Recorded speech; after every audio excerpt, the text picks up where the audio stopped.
What's up, guys? It's Jarrett and Kyle back here with another podcast. It's podcast number 3, Kyle. 3. And if we look sweaty, it's because it's hot and humid and Nasty. It's very hot and humid and nasty and all those things at 250.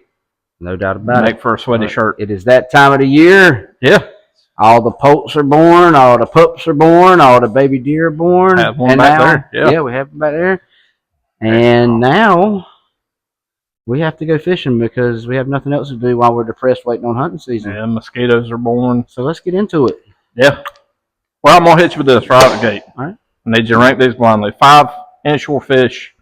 You don't know what's coming. You just got to tell me where they fit in the list. 1 to 5, where you like them. All right. Redfish. 1.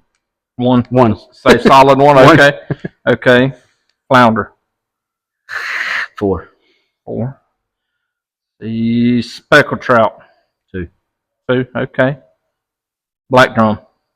3. Bluefish. He doesn't go on the list. He doesn't make the cut. He doesn't make the cut. You can, and they fight. Come on now. Fight. It's fun. They do fight. They're 5, but they're you fun. got to bleed them. They're a fun 5. Yeah, they're a fun. That's a decent list. I think I just would put flounder a little higher just because I like to eat them better. But that's a pretty good list. That's a pretty good list.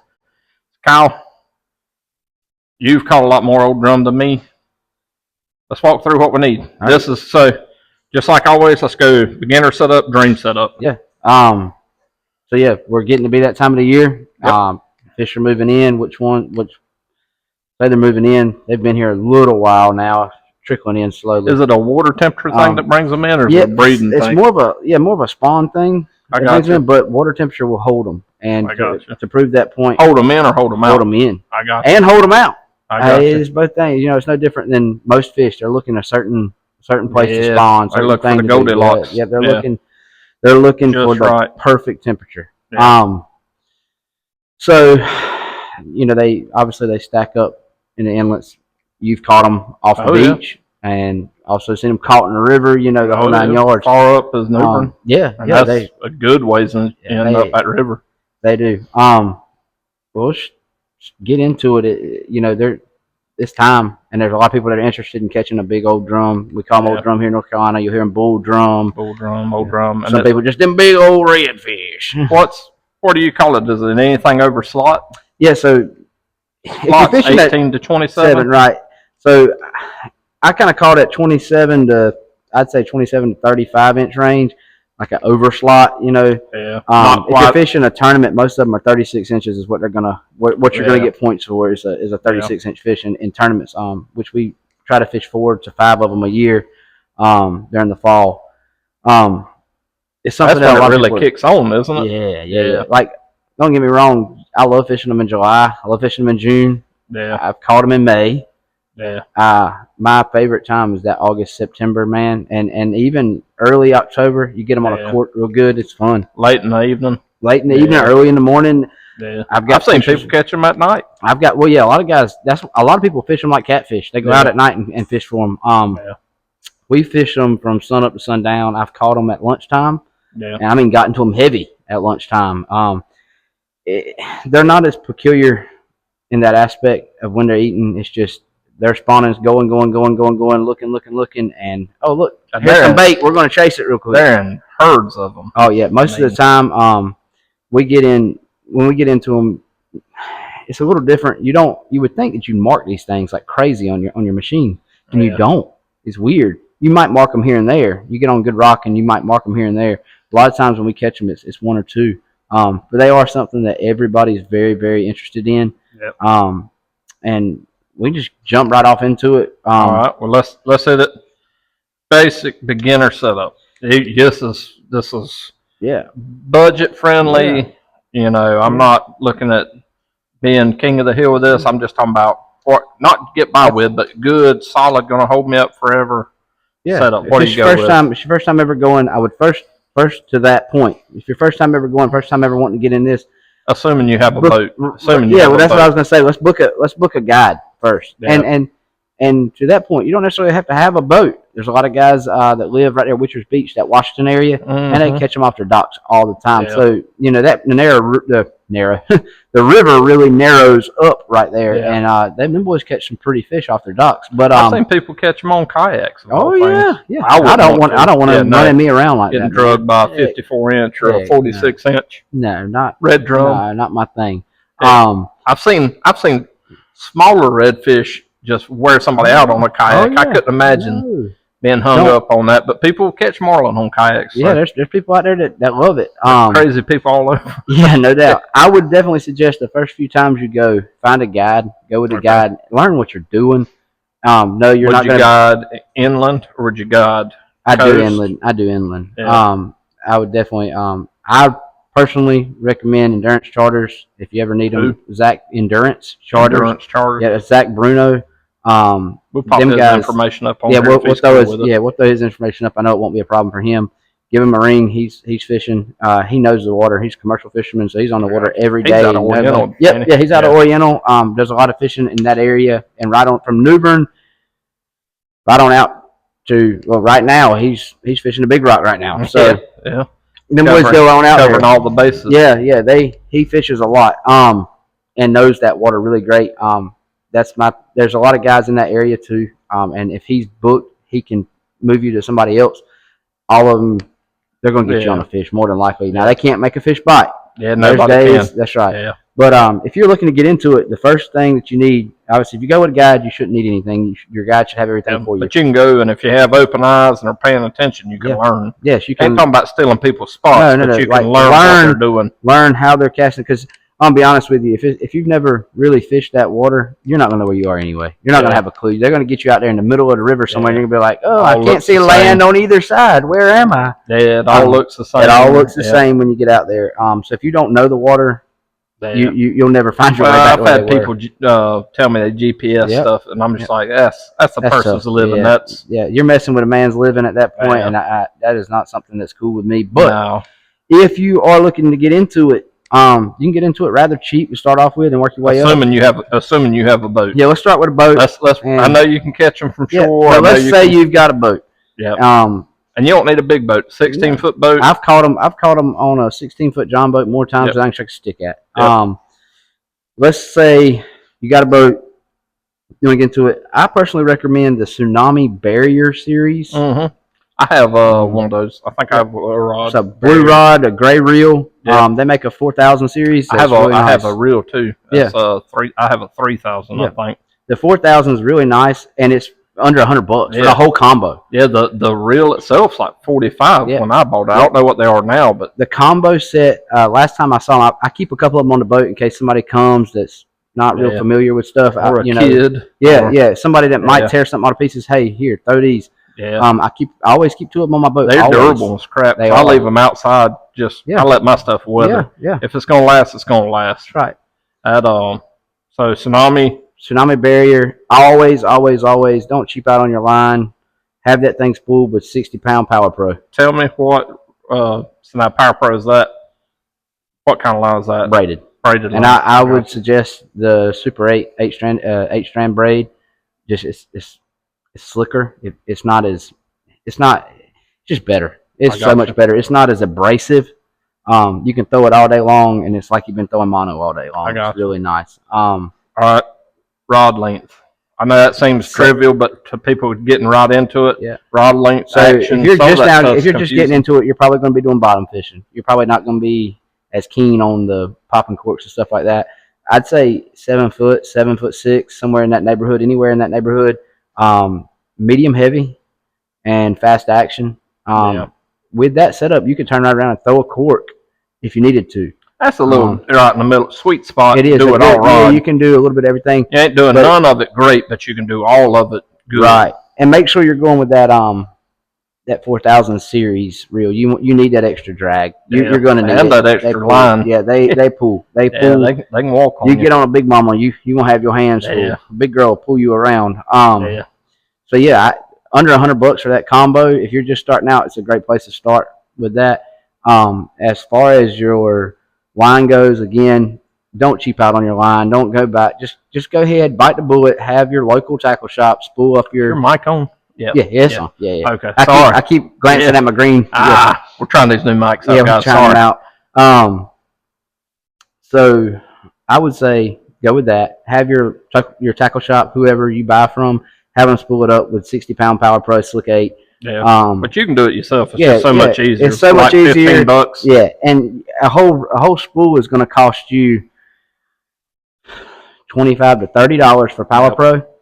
You can have it spooled by the end. Most of the time, between $15 and $20, and that's spooled out the door. You're ready to rock and roll. Nice. Mm-hmm. No, anything with else braid. If you're not familiar with it, you can mess up big time. And what'll happen is when the fish pulls, instead of pulling drag, it actually spins all of your line around the reel until it pulls tight, and then it'll start pulling. Well, that can be the difference in you setting the hook and not setting the hook, or a hard pow whenever it finally catches. Or it can. I've seen it nest up in there. You get a loop in there, and then all of a sudden you've got a nest in a spinning reel. That it looks like braid is great, but sometimes it just ties itself. I don't know how it does it. A wind knot gets in it, and sometimes you can't pick that thing out. No, but it'll be cinched down tight. Yeah, yep. But terminal tackle wise, we're going to move right on down. All right, we got your line. Let's review. You got a Tsunami rod and reel, 7 foot, 7'6", medium heavy, fast action, and medium heavy is just the profile fast action. And I always recommend go spinning reel. Yeah. You don't need a Squall 30 or nothing for them things. You know, buy something you can use on other things. That's right, and that everybody on your boat can use, because not everybody. Just because you can throw a bait caster doesn't mean that the next guy can throw a casting reel. Yeah. So, and if you're starting out, just stay simple. Yeah. Don't go by everything you see. Yeah. And you get a lot more action if you decide to throw a cork or something. You get a lot more action that way. You can still bottom fish that. You can do whatever you want. Do whatever you need to do with it. Yeah, and with a spinning combo. Yeah. Idiot. You go from the Tsunami, and then you've got your 60-pound Power Pro, 50, 60-pound Power Pro. You don't have to have a 100-pound test line, especially not in braid. Yeah. All right, moving on down, we're going to go to your rig. This is very specific to where you live. Let's assume everything's happening right here in North Carolina. If everything's happening here in North Carolina, Florida, the west coast of Florida, the east coast of Florida, Louisiana, North Carolina, Georgia, South Carolina, Maryland, all fish is different. Everybody fishes different. All fish is different. And that little, if you are in another state, Alabama, that little small piece of coast that they like to brag about in Alabama. Now, if you are fishing in another state, please don't take what we're saying. Please look at your regulations first before you head out, because these are federally protected fish. Do not forget that. Or don't, and just do it. Yeah, just do it anyway. So don't be scared. In North Carolina, from 7 p.m. at night till 7 a.m. in the morning. So there's a 12-hour period there. If you're fishing at dark, you're going to need, if you're bottom fishing, which more than likely you're going to be bottom fishing, you're going to need a Carolina rig, or a drum rig as most people call it. It's essentially a Carolina rig, tied up. The rules are simple, but make sure you're following them, because the man, if he does stop you, he will check everything. I've got one here, and we'll cut in a little up close video of this for you guys. We can see it here. How many ounce weight is that? And this is a 3. So in the state of North Carolina, you have to have at least a minimum of 2 ounces on your Carolina rig. You can't go out there with a 1 ounce. At night. From 7 p. to 7 a. Is that for everything, or just? So this is for drum fishing. If you are drum fishing. This is only for drum fishing. This is not. Don't say, I was fishing for sea mullet. Yeah. No. This is specifically for drum fishing. If you are out there and it's obvious that you're chunking mullet and you're drum fishing, this is what you better have tied on if you're bottom fishing. So simple barrel swivel. I run a bead on all mine just for abrasion purposes. Weight, another bead, crimp, down to, I run a 8 or a 10-aught hook depending on what I like. This is an 8, straight shank 8, offset circle. When you are fishing, I left the barb on this one. When you're fishing at night, take you a pair of pliers and just bend that barb down flat. You cannot have a barb on this at night. From the bottom of this crimp to the top, the eye of this hook, no more than 6 inches. Keep that in mind. Why is that? So my thoughts are this, and I've never really read into it to find out, but I'm thinking this is it. There's two things. One is you allow that bait to float way on up, and you're going to, I'm going to be honest with you, you're going to catch more fish. It's no different than the trapping stuff with your chain can only be so long on a ground trap. You're going to catch more, but also the issue arises of this weight rolls around, rolls back in his gill, and you have tore that fish all to pieces. Yeah. When he bites this, when this fish bites it, there's nothing there. He can't. You're not going to wrap him up, and you're not going to hurt the fish.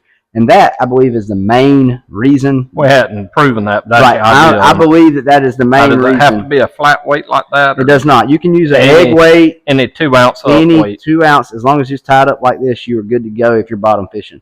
Now, during the day. Specifically for old drum. For red drum at night. If you are fishing for red drum from 7 p.m. to 7 a.m., this is the rig that you're going to want to have in the state of North Carolina. With that being said, during the daytime, from 7 a.m. to 7 p.m., daylight, a lot of times we run a 1 ounce weight or a 2 ounce weight on our main line, and then a swivel under that, so that weight can travel up and down. And then we tie the leader on with a circle hook here, so that allows that bait to come on up and do its thing. The good thing about that is if you get into a good herd of slot drum or something, you can wear them out on it, and then if a big one comes by, you can catch him on that too. But again, we'll show y'all. We'll cut in a little up close of this right here, and so you guys can see it. Now that is the legal rig. So that is your terminal tackle at night. That's it right there. That's your leader. That is what you can do at night from 7 p.m. to 7 a.m. in the state of North Carolina. With both shoes on. With both shoes on and your hat turned straight. Now, again, you can use whatever you want to use to catch them. There's no law in place as far as your terminal tackle goes for the daytime that I'm aware of. Never seen one. But all these guidelines and all those measurements are available to you on NC Wildlife. All you have to do is type in North Carolina drum rig regulations. It's that simple. It'll pop right up. From there, on your hook, all kinds of stuff you can use here. Blue crab, mullet, menhaden, shrimp, anything. We've chunked bluefish before. Yeah. Anything that's bloody, oily, got a smell to it.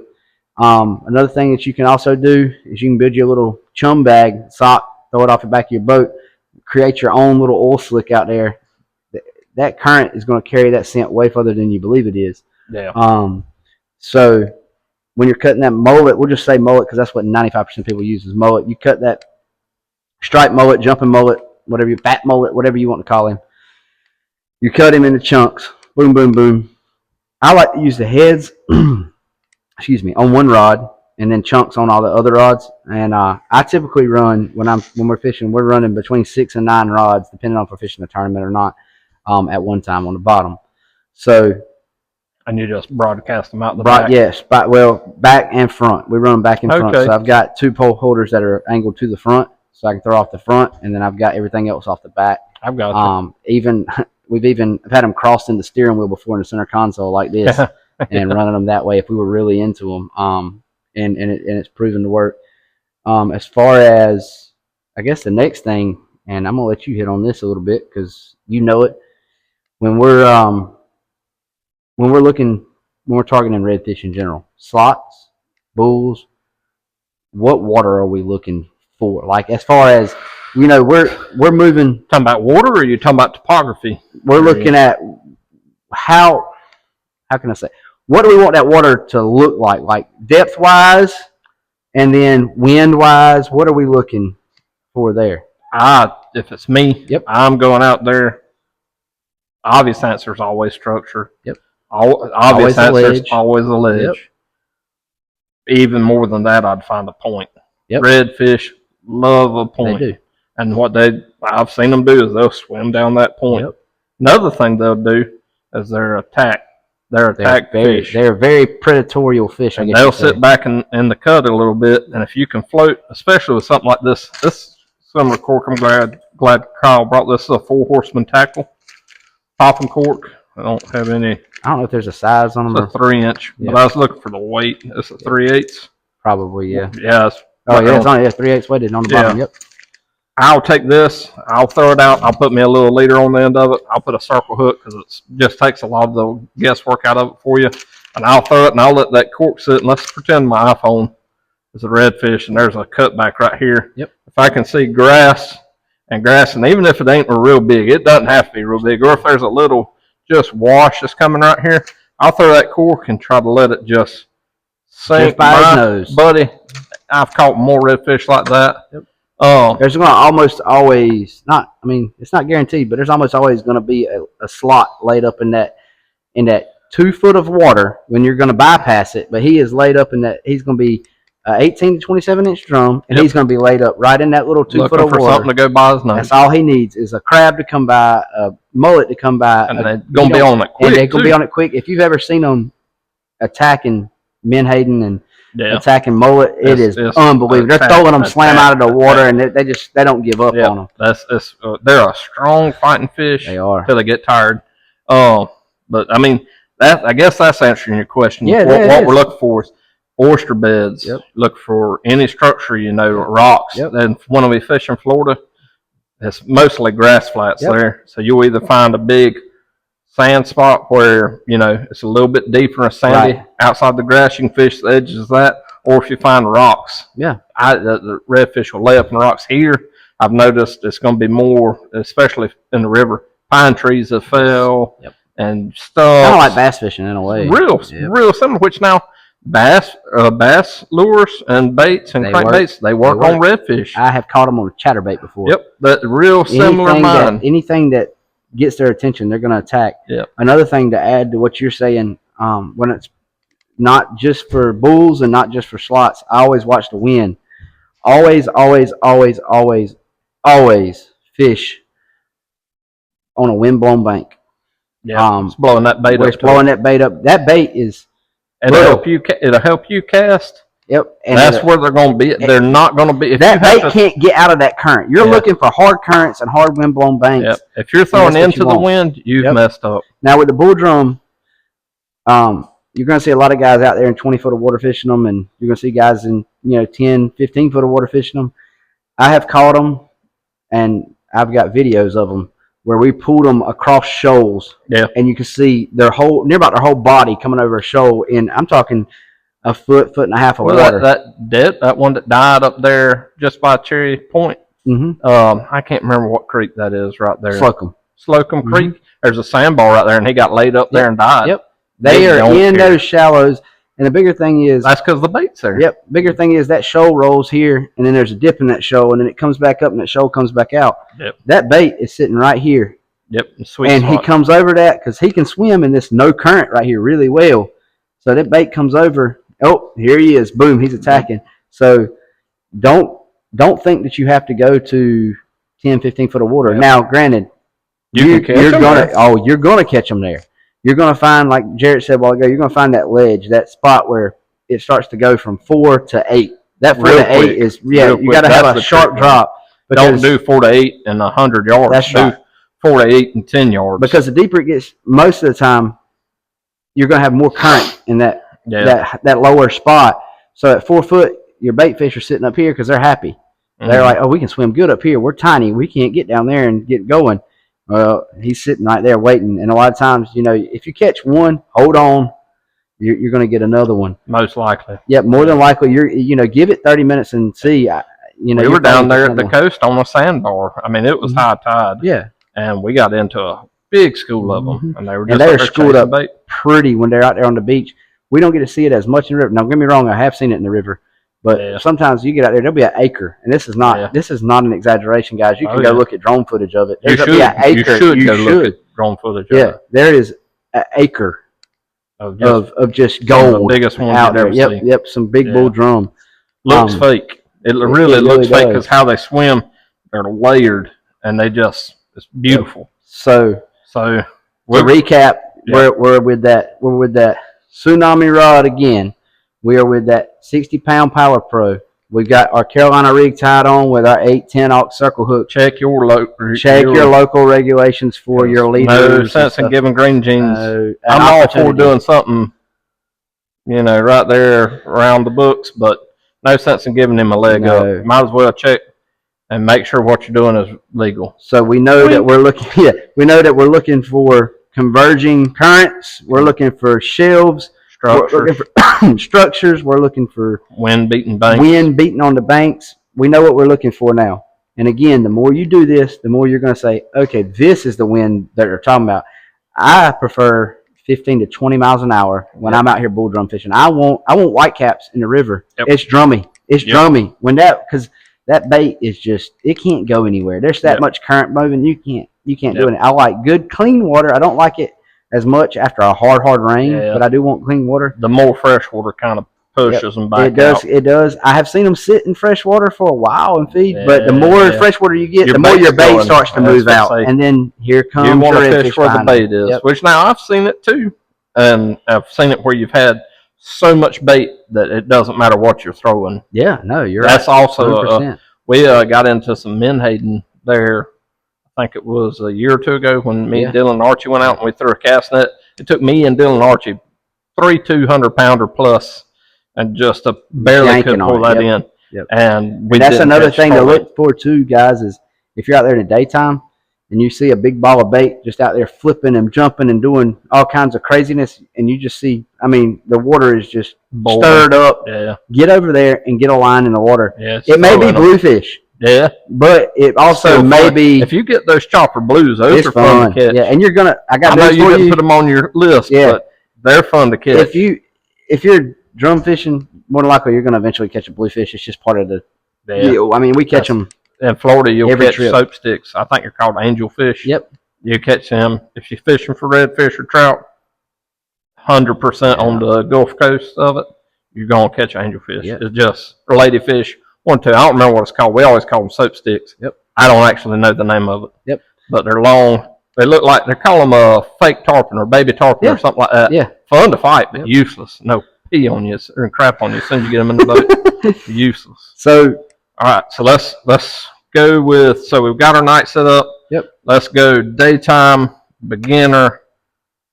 Yep. Give me the rundown of what you're doing. So stick to the same things that we just told you. With the exception of you can change that leader up if you want. If you want to go to Granddaddy's catfishing setup for that, that's fine.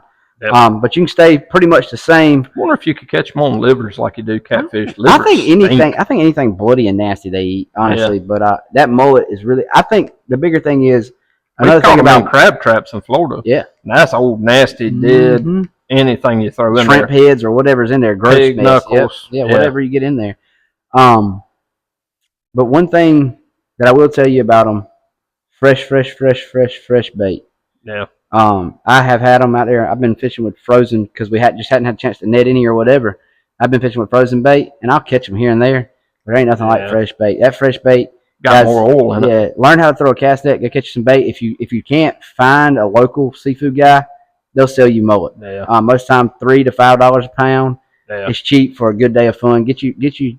I'm rebaiting most of the time every 10 to 15 minutes. Fresh bait. And the rest of it go to chum. Yeah, I carry, when we fish tournaments, we carry 40 pounds. Yeah. 40 pounds of mullet's a lot of mullet. Oh yeah, but if you're chumming and you're rebaiting, and on our way through it quick. Yeah, on our way out, we're looking for fatback menhaden.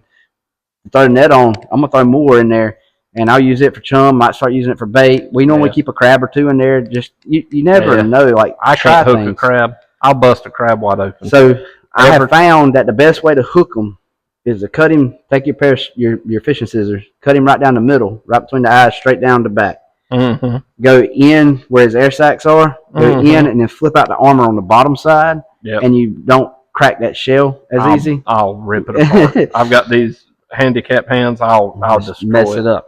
So, yeah, another style of fishing for you guys who are bass fishermen, y'all will like this one. Is what you were talking about a while ago, popping corks. So I've brought 2 different kinds, and this one you can kind of use for either or. You can slots, trout, slot drum, striper, flounder. I've caught flounder on popping corks, but bull drum, whatever. I've caught more on those corks than I'd like to say. that particular brand, I'm a real big fan of. Horseman makes a fine cork. You can throw it. It's bright enough. You can see, like all corks, if you leave them outside, they will whitewash. But they're loud, so if you hear it, you can take it out. Yeah, take it out because I'm probably gonna pop this one out too. We'll open these up so you can actually hear what you're doing here. But has a good scoop on it. It's got enough weight. It's broke now. It'll never catch a fish. And really, what we're imitating with this cork is that two things, a 2-in-1 thing. So that noise aggravates the fish. It gets on his nerves. So when we pull this, so again, since we're assuming that this is a beginning thing, your main line is tied here. On the bottom side, there's a swivel. On every popping cork, there's a swivel on the bottom side. And a weight.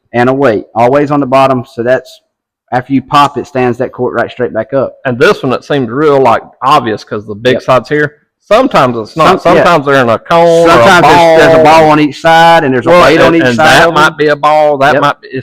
All popping corks are a little bit different. But the weight and the swivel will be on the bottom. The biggest weight because they want the gravity to feed. The rule of thumb is the leader to tie here, for me, I say 16 to 18 inches. That puts you in a pretty good area where it looks like your bait fish came up and it's walking back down slowly as if it had gotten hit on the top, and that triggers that bite. But the other thing that attracts that fish is it sounds like, when you pull this, it kind of makes a noise in that water. And it sounds like other fish are on that surface attacking. Yep. And that's a huge attractant. I mean, they hear it a long ways. Even with a smaller cork like this, they hear it a long ways. This isn't what we're talking about, but I've seen trout hit these, and I've actually hit the cork. Yeah. Oh yeah, I've got corks that are bitten from them. So far as I know, people that put hooks on them. Yep. Because that was the next thing you read my mind on that one. Because actually, what I do on mine is I add a little snap swivel right here, and I hook a little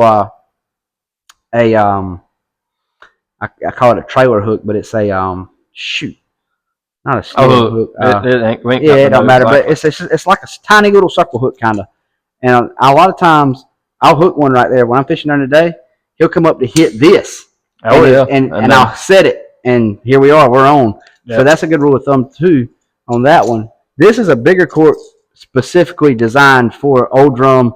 Guys use them for tarpon as well. This is a blabbermouth. This is what I run. I keep on all my rods. Made in USA. Yep, made in USA. That one is too. Yep. And also, guys, this is just, I'll tell you about this in just a second. Let me get through this blabbermouth, and I want to show y'all something else. He's got an old drum on the picture back there. Mm-hmm. These are catching popping corks. But you can hear how much louder that is. Yeah. But it's got there's beads inside here, and then this propeller, so when it hits it, as well as that noise, it's loud. I have heard numerous times that they'll hear these things 300 and 400 yards away hitting the water on a good calm day. Yeah. It's loud, and you really want to. I mean, don't be scared of it. Just like you're setting a hook on a fish. You're not going to yank it out of the water. How often are you hitting that? So what I do by rule of thumb, unless we're right on them and I know I'm in them, but by rule of thumb, if I'm just blind casting at them, or if we'll just say there's a big group pushing bait, I'm throwing past them. I'm pulling it through. And I'm let it sit 10 seconds. Let it sit 10 seconds. And then also a lot of times I'll mix in a little quick double. Just kind of sounds like two fish have hit at the same time. I have done that. Another company, guys, too, that makes these that's local to us, fairly local to us, is Redline Rigs. Shout out Redline Rigs. Yeah, Redline Rigs is they make a fine cork, and the cool thing about their cork is they're using a coated cable. Yeah. Instead of this steel in the middle here. Doesn't catch your line up. It doesn't hurt your line, and it also tends to not bend. So your cork always. So like if this ever bends, the cork won't do right. That will never bend. It's a black coated cable. Look at them. They also, cool thing, you can fish those at night very well because their top ball is glow in the dark, so you can always see your thing. And how does that work out with old drum? Can you not fish old drum on a you can throw a cork at night, but if you're bottom fishing, that's when that applies. So you can throw that cork at night. Tell you what else. And I have caught them on a cork at night too, and it's fun. I'll tell you what else you can do with these. Like I said earlier, you can throw and let your cork glide, and every few minutes pull a little bit of line up where it's just tight and pop it, and then let line out and glide. You can catch fish like that. Another thing, I'm going to borrow your jig head here for a second. Go with your 16 inches below with your jig head. Throw it out there just indiscriminately. Or if you know your fishing structure or an area you think where there's a little deep hole. Yeah. And go and reel maybe about 4 turns, then pop it. And just real slow. You bring that back. You're walking the dog. Almost like you're brim fishing. Yep. And trout eat that up. They love it. Especially in those colder months. You get December, January, which that's the time of the year. I'm a big trout fisherman, but that's the time of year I like to fish. There's a lot of guys that are fishing right now, catching them when they're stacking up in the inlets and stuff. Yep. And these guys are wearing them out. They just changed the law back in North Carolina about that, didn't they? July 1st, we'll be able to catch them. We'll be able to keep 3 on July 1st. Watching sea trout. Yeah. Anyway, we're not going to get into how I feel about North Carolina. We'll do a podcast on North Carolina's wildlife. And look, I don't even have a biggest problem with Wildlife Resource Commission as I do with the Division of Marine Fisheries. They are hurting people whose livelihood depends on this, and I don't agree. But they're turning people away from fishing. They are. And they're making people do stuff that's illegal too. Because I can promise you're only going to push. Yeah, we're the victim. You're only going to push people so far though before they're going to say, you know what? If it's a crime, if it's a crime to have one, I'm going to have 40 of them. Let's get off of that. It's true. We'll get me riled up. Oh yeah, it needs to. So under that, if we're fishing again, this is just old drum. You say, Kyle, what are you throwing under that? This under the popping cork. This is under your popping cork. Yep. This is a Z-Man 6-inch. Yeah, big. Diesel minnow. It's their newest ones, and I couple that. Yeah, I couple that with the pearlescent in it. Yeah, it's beautiful. I couple that with a the Z-Man. This is the Hercules jig head at 3/8 ounce. Yep. So now when you run that up, do you tuck it into the pocket? I still always run mine out the pocket, and I fill this pocket with Procure. I always fill that pocket with Procure, and I always run mine out between these two. Up. Yep. You run it out and up. Yeah, out and up. Yep. Yeah, so, that's how I do it. I see a bunch of people doing it, and a lot of guys. I don't. A lot of guys belly them up, and that's actually the way the jig head is technically designed to run. But I've always ran mine here because I feel like when that fish bites here, I'm already set. But when it bites here, there's always that opportunity that it could catch in this, and then I miss my hook set. So pretty much underneath that, I'm running the big jig head, and I am running the biggest, well, not the biggest, but 6 to 8 inch soft plastic that I can find. Any particular color? I like to mimic the colors of the fish that they're feeding on. So like if they're in there eating on greenbacks, fatback, whatever. If they're in there eating on them, I try to change that up. Anything that's like something a pearl and a translucent, it's going to work. They're fish finders, So something with that pearlescent. See, this has got 2 colors. It's got the. Not many people know this. I used to make soft baits for about a month, so I'm a pro. He's a professional. This got the clear. Yep. And then a purple pearlescent to the top. Yep. It's got that heavy flake glitter on the bottom, which some of it wasn't the best pour they ever had, but I think that one's called. And don't quote me on this, guys. I think that color is called like nighttime something or midnight something. Yeah. Pretty much just look at the bag and find one, and just find something that matches your. There's a lot of stuff out there. When you do this with it to the light, it changes. That's what you're after. And the reason that Z-Man is a lot more expensive than other soft plastics, and our fan is giving up. You on keep us. Talk to him. We'll change out the Walt battery real quick.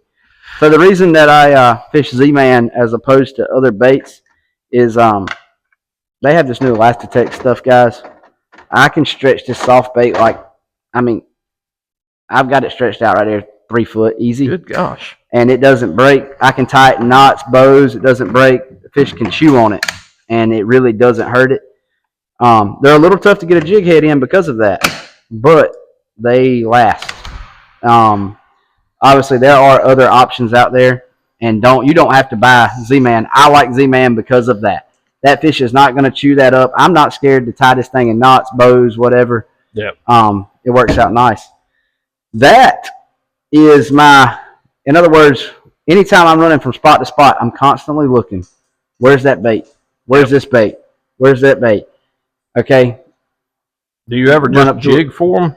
So no, not really. If I'm throwing a popping cork, it's because I saw them eating. Yeah, no, I'm just talking about like running like a boat tail or something. No, I don't. We've done that. There's other guys that do it. A lot of guys will run their cobia jigs. Yeah, and catch them on their cobia jigs. We caught them like me and Dylan, that big one in the intro. The videos that Dylan caught, we were doing that. We were fishing cobia, and he caught that one. I hooked up on one, and it just straightened my boat tail right out. They'll do it. But I had a cheap boat tail. Yeah. But overall, that is the setup that I'm running. In other words, there's always 2 rods on my boat. Most of the time, I keep 11 rods on my boat when I'm drum fishing. There's 11 rods on my boat. 2 of those are typically rigged up for slots. They're smaller 3000 series rods. Or reels, excuse me. And then I have 1 to 2 that is rigged with a popping cork, and the rest of them are rigged with Carolina rig, ready to go. We're looking at bottom fish. And the more you do this, the more you'll find. Now, one thing that Jarrett has a different take on with this than I do, and I can't speak on it much, is tarpon. Jarrett being from Florida, you can talk tarpon more than I can. This is another thing, guys. In North Carolina, there's a lot of tarpon to be had. Yeah. But in North Carolina is the fish of 1,000 casts. You will cast at him all day. You'll follow them for miles before you ever hook up on one. Yep. But this is a good time of the year while we're talking big fish. Tell us about tarpon. Well, so I'm probably not the best one to talk about it because now they are more prevalent in Florida. Much so, yes. It's a lot more prevalent in Florida, but it's more prevalent towards the south and the east side. Yep. Up where I was in the Bend area of Florida, they'll come through, but you just have to. It's not as they're not as prevalent. Not as prevalent as every dock you look under don't have a small tarpon under it. They're more prevalent there than they are here. Right. But it was just more of a crime of opportunity. Well, here we don't typically get those small tarpon. Yeah. It is actually fairly rare to catch one under 80 pounds here. We're getting these big 100, 120 pound tarpon. They don't even, I don't think they like you even to touch them anymore. No, so it's gotten real. The same way here. When you bring them up, you bring them to the side of that boat.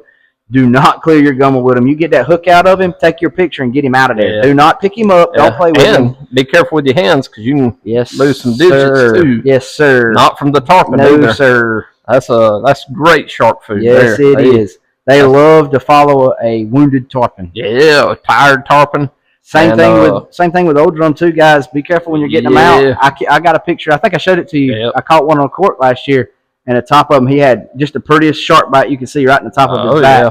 And you can't do anything with him. You can't keep him. You can't keep him. You got to let him go. He's wormy anyways, from what I've heard. They say they're parasitic. I don't know how true it is. I've never even I know you could probably cook the parasites out of them, but from what I've heard, I've never done that.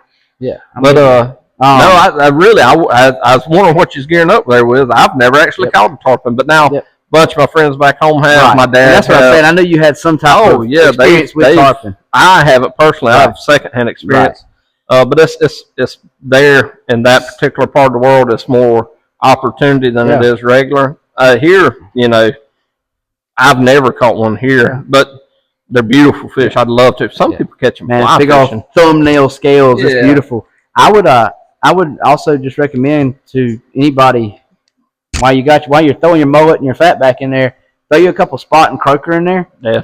If you happen to run up on, you'll see them old tarpon. There'll be a silver shiny fish, and you'll see him out there just blowing that back out of the water. Most of the time, you ain't gonna see him blowing that back out. Yes, blowing his back out of the water. Most of the time, you ain't gonna see him out there free jumping, and he'll be out there. They'll be out there. They'll be out there porpoising, if you will, porpoising.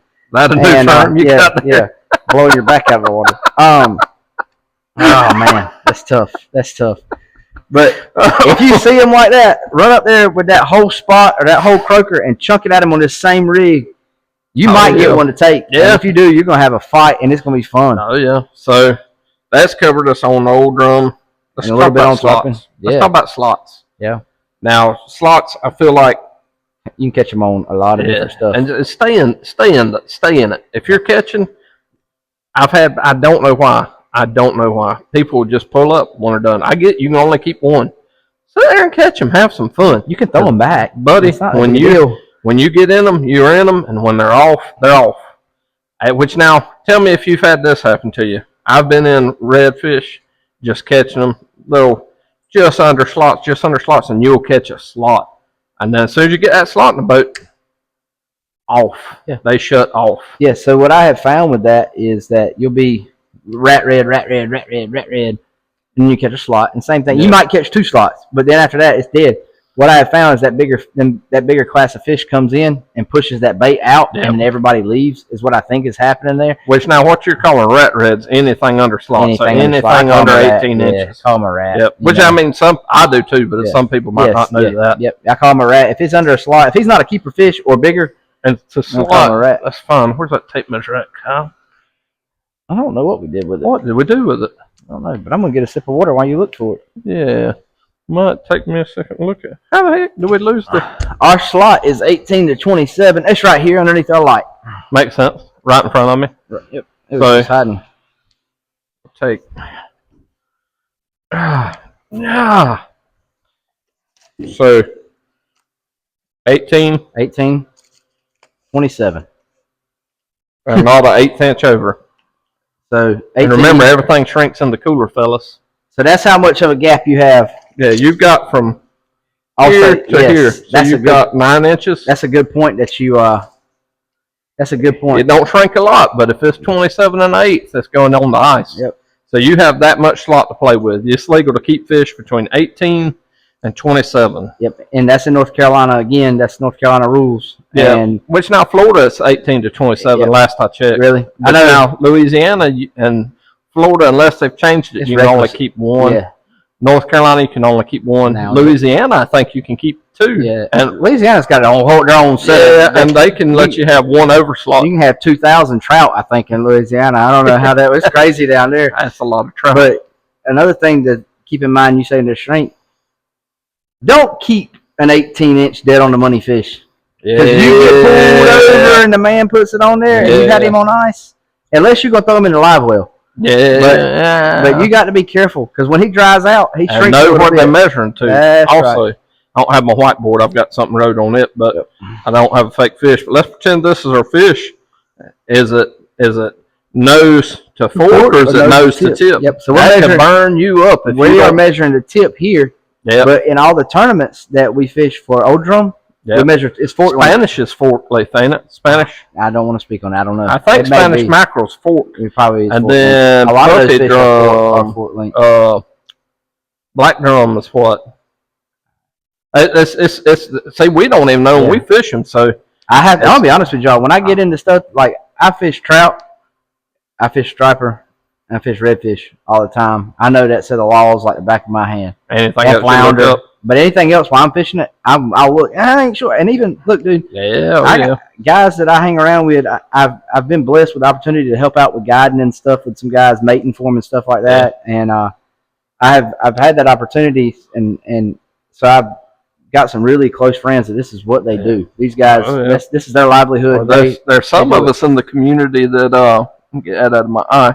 That you never hear a splash back after you get you hear a fish a fish go up. You don't never hear a splash back. They get to go home. Yeah, they go right in the fryer. Yep, you can pick them up ginger in tomorrow. That's what that tilapia is. Yesterday's red drum. Or shiner. Yeah, shiner, or might be carp. We don't know. I've seen a lot of go in the cooler. Yep. So all in all, though, you know your laws for sure. Slot drum. I really do have something in mind. Slot drum is the same as these bull drum, in my opinion, on a smaller scale. Everything's just on a smaller scale. So you run a smaller circle hook if you're bottom fishing. And instead of running, you can run a popping cork, catch them. I catch them on popping corks all the time. It's fun. But you can catch them on mirror lures. You can catch them on paddle tails. You can tell when it's a redfish. When it's a trout, they attack it different. Even when it's a black drum, they attack it different. When it's a redfish, it's going to go down and sideways. And it's going to go to structure. It's not going to go away from structure. That trout, he's going to take it all over the freaking place. Yeah, and it's going down. Yep, he snatches it straight down. He's trying to take it to the bottom. That redfish is going to pull it under the water, but he's near the surface and rolling with it. Yep, you're exactly right. And they're trying to go to something to get you hung up and tear stuff off. Yeah. And don't just try to power them in. We got into them at the old drum, the big bulls, at the New Bern Bridge one day. And when I say got into them, I don't mean a little bit. I mean we were in them, like caught 17 in like 30 minutes in them. Yeah. It was unbelievable.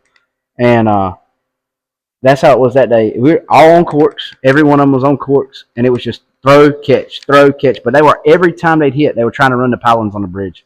And you had to just tighten up your drag and get him off of it. Oh, yeah. Because they were going to try to tear you off. And I lost 2 or 3 blabbermouths that day throwing at them fish. Yeah, what does that cost up? They are, I just bought these are $15 a piece. Those are $8, and those are $15 a piece. Yeah, so it hurts. Yeah, it hurts your feelings when you lose them. And then you lose $4 jig head. And these right here are about $15 a pack. So, and there's only 5 in a pack. There's $3. You get real costly whenever you go to losing stuff. That's really, so guys, when you really think about fishing, you say, well, that reel and rod's just so expensive. Yeah. That reel is so expensive. This is so expensive. What's going to cost you is tackle. Oh, 100%. That's the hidden cost. That terminal tackle is so expensive. Cheap. That's so cheap. But how many of them do you use? So many. You're going to hang up on oyster beds. You're going to hang up on rocks. No matter you're going to have fish break you off. You're not going to pay attention, and you're going to have a little fray in your line, and you're going to throw it, and that's going to go. Choo! Yep. I had a guy call me yesterday and asked me about tying up some Carolina rigs for him, some drum rigs. I said, yeah, man. He said, just get the stuff, tie them up, and let me know what I owe you. I was like, how do I figure this crap? So this pack of hooks, I run Gamakatsu, and these Gamakatsus are what? That's a Gamakatsu. These Gamakatsus are fairly, I mean, they're fairly pricey, but they don't bend, they don't break. They're good. They're just sharp. They're good. Yeah. So a pack of these is like $11. I got you. Of how many and what? 5. Oh. Yeah, they're pricey. But so you got to figure that up, and then leads. This 3 ounces is running you like $1.25 now. It's unbelievable. Yeah. Barrel swivels, you can buy a whole pack of these for like $1.50. They're cheap. Beads is about the same way. Beads are cheap. Crimps are cheap, but you got to have a crimping tool. Yeah, crimp tool ain't cheap. Crimping tool ain't cheap. But leader line ain't cheap. You get a 100-yard spool. Yeah. And it's like $21. What pound is that? This is 80. And it's not talking about catching an 80-pound fish. That's talking about it's got 80 pounds of resistance. Yep, 80 pounds of tensile strength. Yep. I have caught bigger than that on 80-pound tackle. I mean, it's 80 pounds is good stuff. I run 80 just because it's a little bit slimmer and it tends to not. So I used to tie mine with 100, and it would kink. Yeah. And I didn't like that, so I started tying with 80, and it goes through the sleeves better. It double backs through the weight better. That's something I'll tell you I don't like about these. So you tie off to here, and you throw, and it'll flip over and have the leader up on top. Yep. And then you reeling it in. Every once in a while you can pop it a little bit and get it off. A lot of times you might as well reel it in and start over. The only way you could do it is tie a little bit of leader up here. Yep. For whatever reason that'll do. I always tie a leader, except for on these. But when I'm doing that, and anytime I'm fishing any kind of jig, anything like that, I have leader tied on to my main line, to my braid. I've got a mono leader tied onto it. Other way you can do it is on your bottom leader where your hook is. Put your weight on your hook, but then it doesn't float. But so, I mean, there's trade-offs to doing it. And I'll tell you another thing. Instead of casting these overhand, it helps to cast them side because it keeps it slung out instead of end over end. So learning how to throw a popping cork, learning how to throw a popping cork is very, very, very key. I mean, it sounds stupid, but I promise you, after you knock this thing up 10 times, you're going to say, I don't understand. You're going to figure it out. You'll learn. That's right. You'll learn. And throwing with the wind with one of those, you can hurl that thing. If you really practice. If you've got a good reel, good line, and you practice, you got to you can put that in somebody's back pocket with the wind. Now, against the wind. Yeah, it's like a parachute against the wind.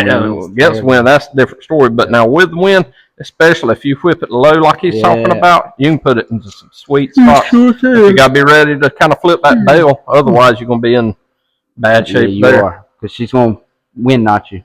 So we talked about old drum. We talked about slots. Let's talk about cooking slots. Now you can't cook old drum because it's illegal. That's right. Can't cook rat reds because it's illegal. Yep. Government doesn't want you to have fun. Yep. And there's really not a lot of meat on rat reds from what I've heard. I mean, I don't know. Can't be. It's tiny little fish. Assuming from the x-rays we took.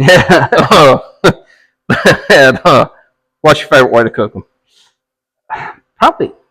Oh, I have two favorites. I like to cook them on a half shell. You can't have two favorites. I have two favorites. You either have you have one. Favorite. I like to cook them on a half shell, and then I like to fillet all the skin off of them and cut them into nuggets and throw them in the deep fryer. Yeah, I ain't never had it in nuggets. It's so good. Like what do you do? How do you flour and all that, or cornmeal or what? Yeah, just season up your flour just like you're cooking any other fish.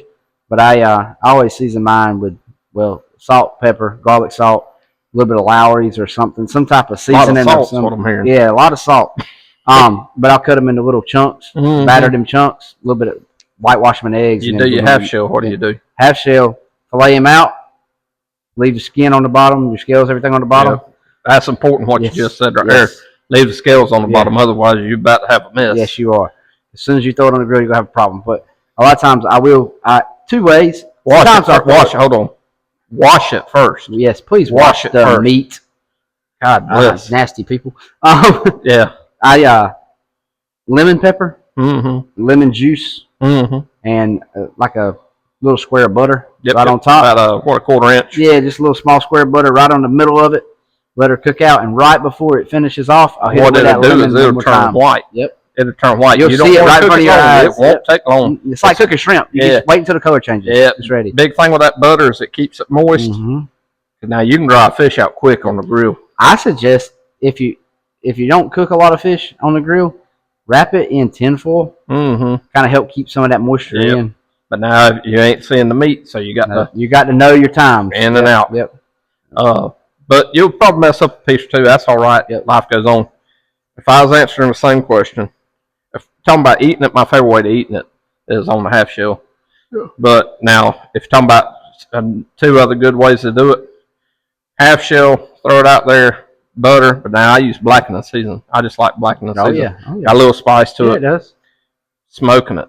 Oh yeah, salt and pepper. I ain't thought about that. Smoked redfish is so good, dude. The best fish you can smoke. It's got enough fat. You are right about that. It's not too lean. You ain't never told a lie. Man, it's good and thick. You can sit there and that's good. That's my wife's favorite fish, smoked redfish. So good, man. You can also smoke mullet. That's word to the wise. I stay off them mullets though. Tell you what, you Florida boys love you ain't for the culture. Yeah, that's what I ain't flow grown, bro. You ain't for the culture. I tell you what, I knew you was rich. Yeah, it's me. I tell you what, I'd eat that mullet over a bunch of fish. Anyways, we won't get into that debate. And then frying it. But now I don't nugget it. I just take it and fillet it. Yeah, just like cooking any other fish. You need to take the skin off. I leave the skin on. It don't hurt my feelings. Scale it. Take it down that spine. Cut the ribs out. Yep. I don't want the belly that bad. No. I mean, it's good. You can eat it, but I don't want it that bad. I always turn that belly meat out. Yep. And when I smoke it, I don't. Yeah. When I smoke it, I just go right down the spine, leave the belly on, gut it. Then salt and pepper. Yep. And then she's good. That's right. But frying it, take it right down, make your fillets. I throw it in half flour, half cornmeal. Yeah. Put my seasoning right now, typically salt and pepper. And then that cornmeal gives it kind of a little crisp. Flour makes it nice and brown. Ready to rock and roll. Good. Now you can season it. I like some salt and pepper on it when I'm frying it. You can make it hot if you want to. You can throw cayenne pepper in there with it. That's hard to beat too now. Cayenne pepper's good on a lot of stuff. Gotta be careful. Yeah. You can turn over cayenne it. You put too much on it and then be in a bad shape. You say, I can't not eat this. That's about right. You'll be crying. Yeah. You'll have some milk in your future. So, I guess kind of, we've talked about everything from tying it on to eating it. Yeah. I guess in conclusion, what's your favorite spot to go catch? If you were going today to go catch a redfish, where'd you go? Florida. Yeah. I mean, I'd like to go to Louisiana once to try it, but talking about places I've been, we have them here in North Carolina, and that's fun, and I've seen them in Texas. Yeah. I haven't. I've seen videos of them in Texas. Yeah. And I know Louisiana's got the most. They've got, but now, just for me, it's going back to my childhood. When that tide's running in, that water kind of clears up, because now right there where I'm at, you've got two rivers north. You got the Steenhatchee River coming out, and you got the Swanee River coming out, and that's just real brackish water. A lot of fresh water meeting salt water, and that's our county lines. You get some clean pockets too of water. You can get some clean pockets. So when all that salt and brackish mix together, and it's flat for a long ways out there. Like a little tidal pool out there, and grassy. And they just go up there and lay up, and you can get them. So are you fishing them in the boat, or are you gonna throw on your hip boots and walk out there to them? I'm not. Yeah, I mean, not out there. I've seen so many sharks out there. Too many sharks and alligators. Too many sharks. Yeah. No, I've seen more sharks there than I have anywhere else. I see a lot of guys fishing them like that, and it looks like it's absolute fun. But I'm like, no, I'm not hauling dead. I'm not hauling almost dead fish up there, wounded fish up there with me. I think Daddy told me he dropped out of high school in 10th grade, and then it's probably been 5 years ago when he retired. Yeah. He had been commercial fishing for 42 years. Right. So they used to net fish. They'd walk the net. Oh, yeah. So here, you got deep water, you can boat it. Yeah. But there, shallow waters, you got to go out, get out of the boat and work that net. Pull it to you, and somebody's on the boat. You're working it, and he was bunching it. There's somebody else down the line that's bunching to him. And they'd dry stop the creek. This was in the 80s. Yeah. So I don't know what the laws are. I don't know if this is, legal then. Well past statute of limitations. Right, yeah. Nobody's getting in trouble. Yeah. Especially now because 93, the net ban. Yeah. Hippies went out and ruined communities and fishing. And there's more sharks now than ever, and more shark attacks now than ever. Way to go. Way to go, hippies. Yeah. Good job, idiots. Dry stopping a creek. Let's pretend me and you two shores. This is a creek. This is Gulf of America, formerly Gulf of Mexico. We're going to put a net right here. Yep. So when the tide comes in, we're going to come put our net right here. And when the tide comes out, everything's coming to that net. Whatever's there. It's a great way to catch fish. Yeah. They're sitting there. They're working the net. There's a couple hundred yards of net, 300-400 yards of net. Easy. They're working it, and they're seeing something come up and hit the net, hit the net. Can't see it. It's real brackish water. All that muddy water's kind of coming out of that creek. You can't see it. They just see something punching that net, and coming out. And he's got my dad. He ain't no small guy. He's short, but now he's built. Yeah. He's built like every commercial fisherman I've ever seen. Yeah, strong. Got a pile of net right there on his leg. All of a sudden, big old bull sharks just sitting there trying to get to him. Yeah. They got him in the boat, and they I don't know how they got the shark out. Or they might have. Yeah.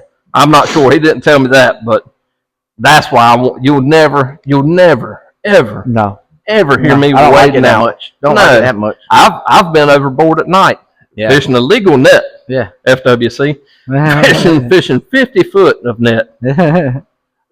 Only one piece. Yeah, only one piece. 50 yards. You can have 50 yards there at the time, at night, and hearing splashing. Sounds like fish just going crazy behind me. Because mullet are jumping at night. Yeah. And jimmies and everything. They're working. They were getting to school. And we're like, okay, cool. We're in them. We're pulling the net in. I'm overboard. My cousin says, good gosh. They're right there. And he shines over. It's about a 6-foot hammerhead right behind me. I'm like, get in. Yeah. No, it wasn't no get in. That was in the make money days. That's tough. Stay overboard and make that money. Which I'm older now. I have kids now. I have a wife now. I wouldn't do it now, but back then, you don't. That's just whatever you they're not going to mess with you. You put those thoughts. Right. And truth be told, as many people are in the water, if sharks really wanted to attack you, nobody would ever step foot in the water. That's right. They do it out of making a mistake. It's instinct. I just don't want to be the mistake they make. That's right. 100%. Same question to you. I'm fishing. I personally like fishing right here, Bunch Creek.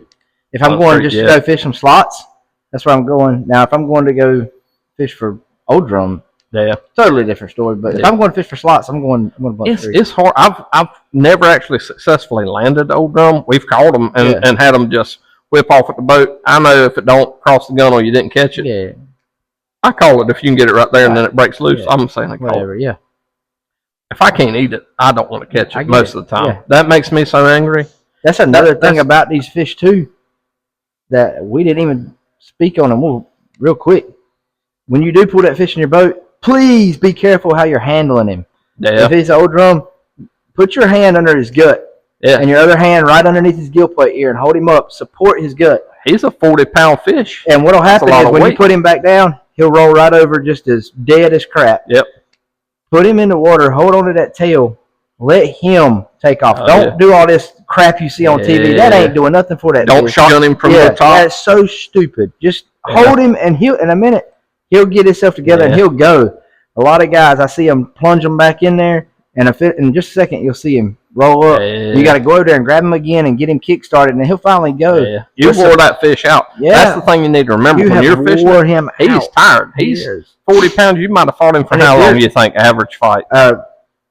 Between 15 and 20 minutes. That's a hard fight. He's fighting for his life. He doesn't know that you're going to release him. Yep. Sometimes you get lucky and they run right to you, but most of the time they're trying to get a week or whatever's in the corner of their mouth. I mean, that's just use some common sense. Yeah, and when you hold that fish, and make sure you're supporting that gut. Where that sweep is, just hold that gut, because it's when you hold him like this, you're letting everything just fall on him. Oh, yeah. He's in the water. He has something to help support that. That's a lot of weight. You take him out in the air, you're just putting 30 pounds of gut right there, and you're really hurting that fish bad. You're cutting him off. Yeah, be careful how you're holding him.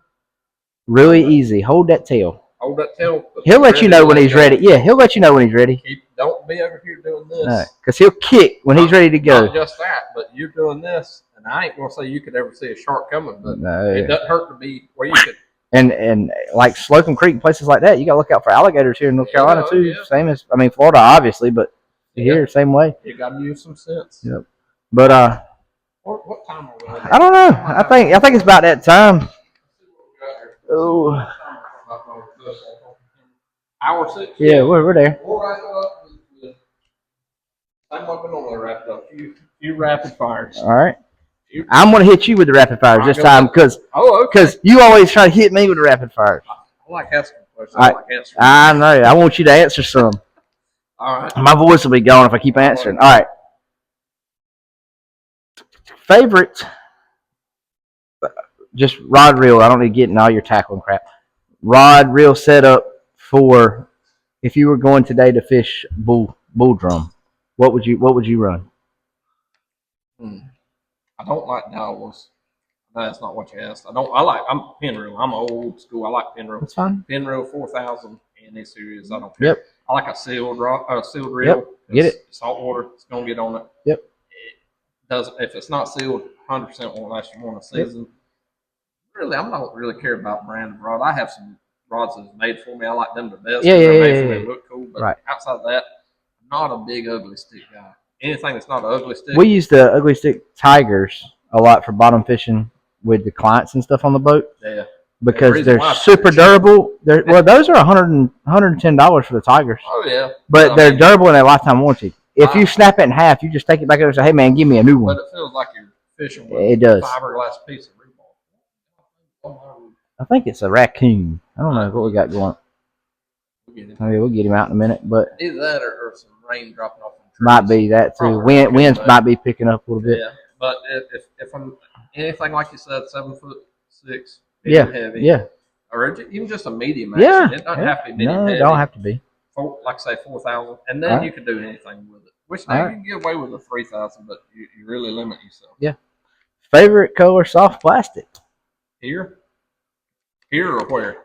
All together. Your very favorite color that you've ever fished with. In other words, this is a catching. When you see that color, it reminds you, man, I caught some fish on that thing. So here, it's not even old drum, but it's caught so much for me. It's the Ripple mullet. Yep. They don't even make it anymore. Yep. Berkeley gold. Yep. Goat Ripple mullet and pearl white. Pearl white with the chartreuse tail. Yep. Here. Yep. Florida. Completely. Berkeley gold nuclear chicken. Yeah. Or new penny. Yeah. One of those two. Yep. Buddy, man. Yep. That's some trout and redfish catching stuff right there off the coast. Oh, yeah. That's hot. I'm not saying the keys that are doing it, but right there, buddy. It's a color. That's it matches something that they see every day. It's just what it is. It looks good to them. Yep. Their color, they like it. Well, the new penny makes sense. It looks like a shrimp. And it also has a little bit of crab color into it, too. Yeah. It's got that blue speckle in it. Goofy, buddy. They tear it up. It reminds me of the electric chicken, kind of. That might be what I mean. Yeah. Electric chicken. Yeah. Either way, it's some kind of chicken, Berkeley gold, but I don't do the Ripple mullet there. I do the shrimp. Yep. I do the Fun fact about the Ripple mullet, while we're on it, real quick. Fun fact, the reason they don't make the Ripple mullet anymore, the only place that they really had major sales? North Carolina. Yes. Same reason that the twitching wrap, Rapala did away with the twitching wrap. The only place that they had the twitching wrap, here. It's the only place that we're selling enough to sustain business. Flounder here? Yeah. And North Carolina? Freaking Eastern Ripple mullet. Bud, Ripple mullet. So I have tied them together in a tandem rig before and run 2 of them and wore them out, bro. White with the chartreuse yes, sir. It is a catching thing. About the scent that they put on it. They got the chartreuse cracked pepper too. It was a good one too. I liked it. But I hate that they done away with it because the ripple shad does not. You would think ripple shad would catch as good. No, it's not the same as that ripple mullet was. That had the paddle tail on the back. Yeah. Man, that is good. Very. Oh, you want to hit me with one? No, you hit one more and then I'm going to hit you. All right. Very last one for you then. One piece of gear that you're not leaving home without when you go fishing. Not rod and reel, talking about just something that you feel like is almost like superstitious to you that you got to have this with you, or not even that. Maybe it's just something that you always have with you. Huh? A gun. Yeah, no, you're 100% correct on that. You always have a gun. Yeah, you seen that boy in Florida? How he had that? Yeah, you always have a gun. I'm not going on a boat to fish without shrimp.